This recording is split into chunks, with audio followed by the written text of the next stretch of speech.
സുരേഷ് നായകനാകുന്ന അമ്പലമുക്കിലെ വിശേഷങ്ങൾ ഡിസംബർ 5-ന് തിയേറ്ററുകളിലേക്ക്. ഗോകുൽ സുരേഷ്, ലാൽ, ഗണപതി എന്നിവർ കേന്ദ്ര കഥാപാത്രങ്ങളിലെത്തുന്ന അമ്പലമുക്കിലെ വിശേഷങ്ങൾ ഡിസംബർ 5-ന് തിയേറ്ററുകളിലേക്ക് എത്തും. ജയറാം കൈലാസാണ് ചിത്രത്തിന്റെ സംവിധാനം നിർവഹിച്ചിരിക്കുന്നത്. ഗോകുൽ സുരേഷ്, ലാൽ, ഗണപതി, മേജർ രവി, സുധീർ കരമന, മുരളി ചന്ദ്, ഷാജു ശ്രീധർ, നോബി മാർക്കോസ്, ഷഹീൻ, ധർമ്മജൻ, മറീന മൈക്കിൾ, ബിജുക്കുട്ടൻ, അനീഷ് ജി മേനോൻ, വനിത കൃഷ്ണൻ, സൂര്യ, സുനിൽ, സുഗത, സജിത മഠത്തിൽ, ഉല്ലാസ് പന്തളം തുടങ്ങി വൻ താരനിരയാണ് ചിത്രത്തിൽ അണിനിരക്കുന്നത്.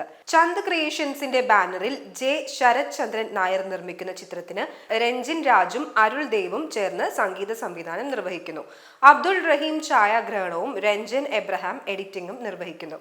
ചിത്രത്തിന്റെ കഥ, തിരക്കഥ Umesh Krishnan, co producer Murali Chand, executive producer Bharath Chand, മുഖ്യ സഹസംവിധാനം മനീഷ് ഭാർഗവൻ, ഗാനരചന പി ബിനു, വസ്ത്രാലങ്കാരം സ്റ്റെഫി സേവ്യർ, കലാസംവിധാനം Nathan, production controller Nisar Muhammad, makeup Pradeep Rangan, PRO Pratheesh Sekhar, stills Clint Baby, design Sanson Ads. Raj Sagar Films ആണ് ചിത്രം കേരളത്തിലെ തിയേറ്ററുകളിലേക്ക് എത്തിക്കുന്നത്.